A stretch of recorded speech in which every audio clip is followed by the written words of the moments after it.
Arthur, l'équipe de France s'est imposée ce mercredi face au Luxembourg, 3-0. Et parmi les 11 bleus, un a particulièrement brillé, le capitaine Kylian Mbappé, qu'on attendait avec une pointe d'impatience suite à sa fin de saison très médiocre avec le PSG. Arthur, on a été rassurés et plus que rassurés. Ouais, complètement. On l'attendait suite à sa fin de saison et suite aussi à sa conférence de presse qu'il a donnée dans la foulée de son transfert au Real Madrid.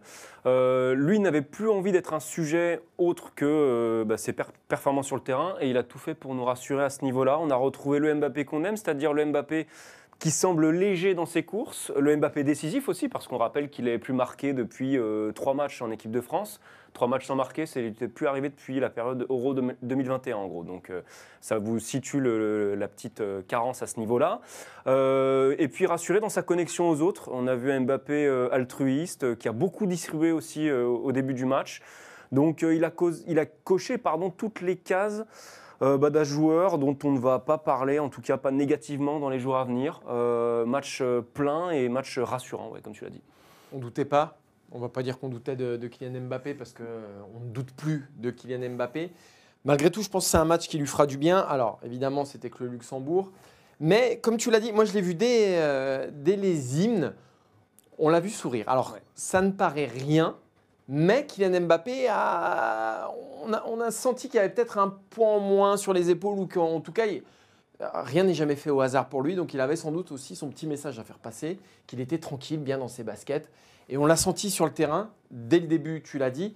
Moi, ce que j'ai aimé surtout, et j'aime quand il est comme ça, c'est quand il est spontané. Oui. C'est-à-dire qu'on sent qu'il ne gamberge pas quand il a la balle, que tout est plus facile. Et quand tout est plus facile pour Kylian Mbappé, bizarrement, tout est beaucoup plus simple pour l'équipe de France. Et il a été un facilitateur de jeu pour Thuram, pour Griezmann en première période. Et après, on l'a revu dans ce qu'il sait faire de mieux, c'est-à-dire à la fois dans des passes décisives ou sur son but, ouais. Donc quelque chose d'un peu plus décisif. Mais que ce soit l'un ou l'autre, voilà, on a vu le bon génie de Kylian Mbappé et pas celui qui s'enferrait dans les défenses de Dortmund ou dans celle de Lyon en finale de Coupe de France. Là, on l'a vu efficace, spontané et simple. Quand il est comme ça, généralement, l'équipe de France va plutôt loin. J'étais quand même peut-être un peu plus inquiet que toi, moi, sur le cas Mbappé, parce qu'à force de se dire, on le connaît, on ne sait pas. Là, il y avait quand même plusieurs indices sur la fin de saison.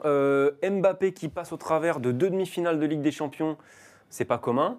Mbappé qui est globalement un fantôme en finale de Coupe de France. Oui. Voilà, c'est quand même des moments où il est là d'habitude.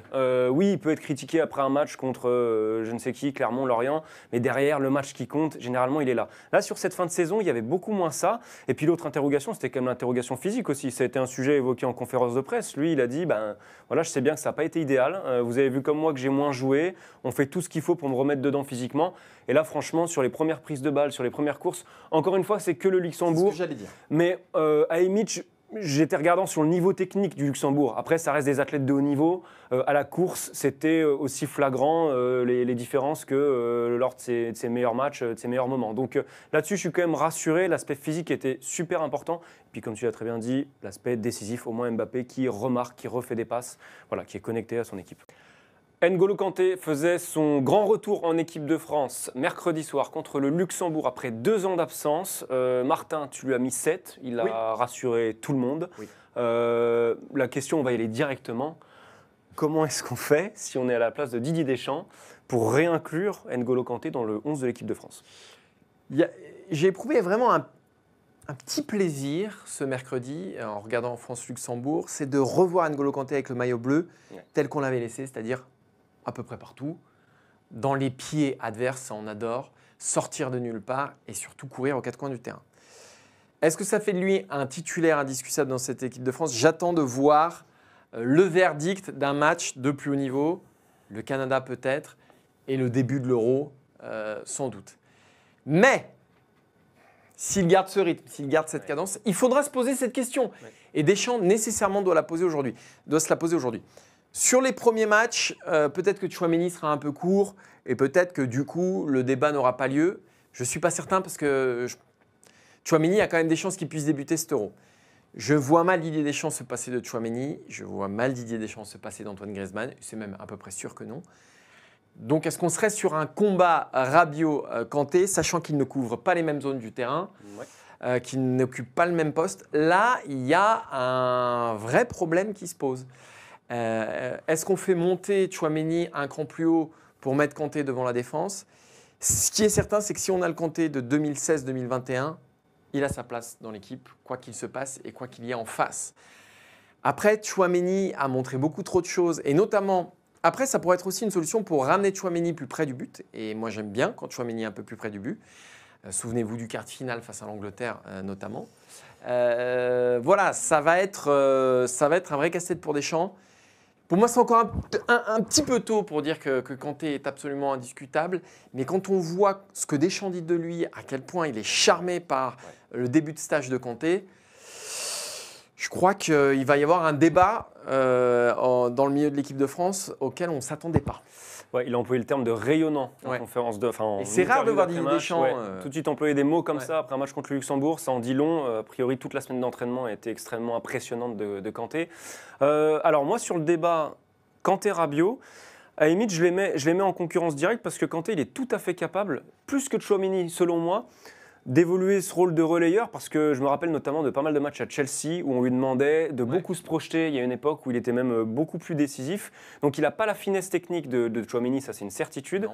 Mais il est tout aussi capable de faire l'essuie-glace comme le fait Rabiot, c'est-à-dire d'arpenter tout un couloir et de combler les trous où il faut.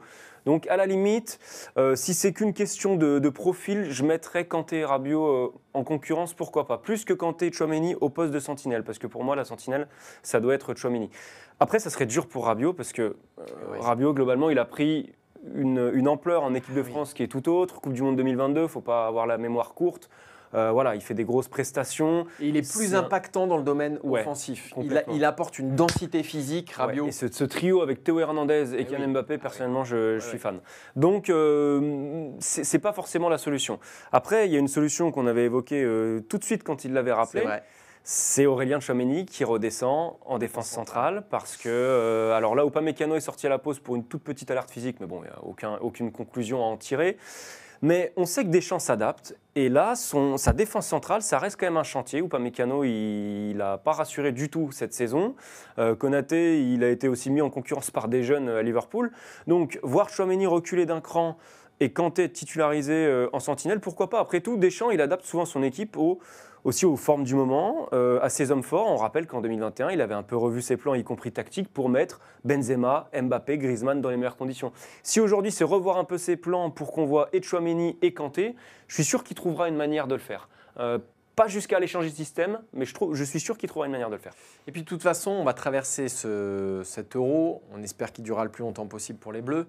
Ça n'arrive pas, les tournois internationaux, où tu n'as pas de pépin physique. Alors, il y a eu la Coupe du Monde 2018 quand même, où toutes les planètes sont plutôt bien alignées. Mais alors, souvenez-vous de la dernière Coupe du Monde, où on a quand même Rabiot qui a joué arrière-gauche, il faut s'en souvenir, où il y a eu une épidémie de blessures au sein de l'équipe de France. Et Kanté apporte justement cette sécurité-là quand même sur les postes du milieu. Et si c'est un défenseur central, effectivement, Tchouaméni peut redescendre et tu peux mettre Kanté au milieu. Moi, c'est vrai que j'avais cette idée-là derrière la tête que Kanté prenne la place de Tchouaméni prenne la place de Konaté ou Upamecano, mais ce serait dur aussi quand même pour Konaté ou Upamecano. Deschamps, il fait beaucoup fonctionner l'équipe de France comme un club. Et Upamecano et Konaté, on n'a pas grand-chose à leur reprocher quand même en équipe de France, globalement. Depuis la Coupe du Monde. Il y a eu effectivement des pépins physiques, mais si les deux sont au top de leur forme, ce qui semble physiquement en tout cas être le cas, je ne suis pas certain que Deschamps touche à sa charnière quand même. Donc, c'est vrai que c'est un peu alambiqué peut-être comme hypothèse. En fait, pour moi, il y a quelque chose de plus simple, c'est qu'avant d'être un sujet Kanté, ça va être un sujet de Tchouaméni. Je suis peut-être pas aussi confiant que toi sur la compétition d'Aurélien Tchouaméni parce qu'on n'est pas sur un petit pépin musculaire, on n'est pas sur une entorse. On est sur une fracture de fatigue à une zone qui avait déjà été touchée en début de saison, en octobre, et qu'il avait éloigné des terrains plusieurs semaines. Rechute à cet endroit-là, moi je ne suis pas du tout confiant pour Tchouaméni pour l'instant. Après, tous les messages qu'on nous délivre de Carlo Ancelotti à Didier Deschamps, après c'est peut-être de la com, effectivement, mais tout ça est plutôt rassurant et tous nous disent qu'il sera apte pour le premier match de l'Euro. Mais qu'est-ce que ce sera l'épreuve de l'impact et de Ouais, l'intensité de ces matchs de haut niveau. Voilà. À la limite, là, on se fait des nœuds dans le cerveau. Ça se trouve, Didier Deschamps n'en aura aucun à se faire parce qu'il aura un Aurélien Tchouaméni sur le flanc, au moins pour le premier match. On ne sait pas, mais en tout cas, N'Golo Kanté, il a mis toutes les chances de son côté pour être beaucoup plus qu'un remplaçant à l'Euro.